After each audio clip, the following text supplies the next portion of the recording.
La presente carta fue elaborada por Marx en el año 1852 en una de sus múltiples correspondencias con Joseph Weidemeyer, una figura bastante obscura dentro del movimiento a la que creo pertinente dar una pequeña introducción. Joseph Weidemeyer, nacido en Prusia, fue desde muy temprano un colaborador de la Liga de los Justos, posteriormente llamada la Liga de los Comunistas, y un amigo tanto de Marx como de Engels. Entabló relación con otros revolucionarios a lo largo de Prusia y llegó a ser uno de los editores de la Nueva Gaceta Renana, periódico de vital importancia en el desarrollo del pensamiento marxista, además de tener un papel relevante en la redacción de la ideología alemana, posiblemente la obra más relevante sobre la posición materialista de la historia.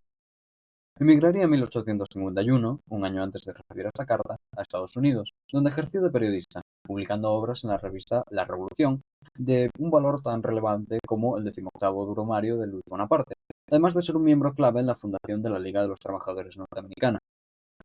No mucho tiempo después, en 1861, la Guerra Civil Americana, en la que decidiría el destino de millones de esclavos, estalla, y debido a su experiencia militar como oficial prusiano, Weidemayer se une rápidamente a favor del bando abolicionista. Sobreviviría a la guerra y conseguiría una breve candidatura como auditor del condado de Saint Louis, haciendo un relevante trabajo en la aplicación de los impuestos de grandes capitalistas que, gracias a la guerra, se escaqueaban de su pago. Lastimosamente, tan solo 7 meses después de su elección, y justo en el día de la inauguración del Sindicato Nacional de Baltimore, Weidemeyer falleció de cólera a la edad de 48 años. El documento, de breve duración, se presenta como una concisa explicación de la situación de la economía clásica en torno a los descubrimientos de Marx. Y antes de empezar la carta, me gustaría agradecer a las ediciones internacionales EDOB y más específicamente al Grupo Germinal, que es quien las publica online, por el alojamiento de distintos textos. Recomiendo mucho la vista de este texto, porque respecto a la CNT, al POUM, grupos trotskistas durante la Guerra Civil y posterior a ella, textos de Gemunis, un escritor español poco conocido, de Stefan Jung, de Pierre Bouet, incluso de Kautsky, tienen guardados y es bastante interesante, es como el bando escondido dentro de la zona civil de la República. En fin. Carta de Carlos Marx a J. Weidemeyer, 5 de marzo de 1852. Extraído de Karl Marx y Friedrich Engels, Carta sobre el Capital, Editorial Laya, Ediciones de Bolsillo, Barcelona, 1964, páginas de 49 a 51. Finalmente, si yo fuera tú, haría observar a los señores demócratas en general que harían mejor en familiarizarse ellos mismos con la literatura burguesa antes de permitirse ladrar contra lo que les es contrario a ella. Esos señores deberían estudiar, por ejemplo, las obras de Thierry, Guizot, John Wade, etc., y adquirir algunas luces sobre la historia de las clases en el pasado. Deberían familiarizarse con los rudimentos de la economía política antes de pretender dedicarse a la crítica de la economía política. Basta, por ejemplo, abrir la obra de Ricardo para ya en la primera página dar con las líneas con las que comienza el prólogo. Primera anotación, aquí se refiere a la obra de David Ricardo sobre los principios de la economía política y los impuestos, publicada en Londres en 1817.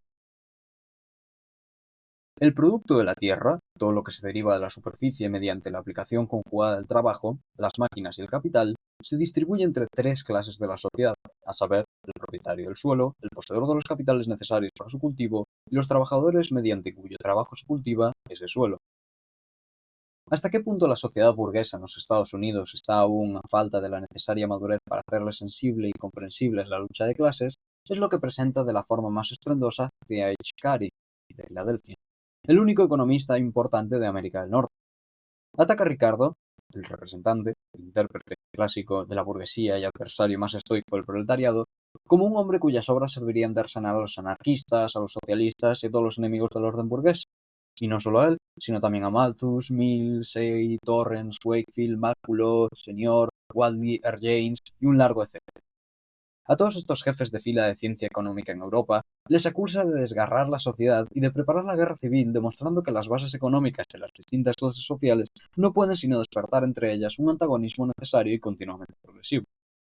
Trata de refutarles, no ciertamente como ese imbécil de Heinsen, vinculando la existencia de las clases a la existencia de privilegios políticos y de monopolios, sino queriendo exponer que las condiciones económicas, renta, propiedad territorial, beneficio, capital y salario, trabajo salariado, lejos de ser condiciones de la lucha y del antagonismo, son más bien condiciones de la asociación y de la armonía.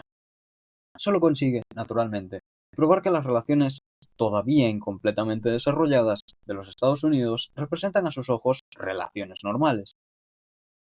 Ahora, por lo que a mí se refiere, no es a mí a quien corresponde el mérito de haber descubierto la existencia de las clases de la sociedad moderna, como tampoco la lucha que libran entre sí en esa sociedad.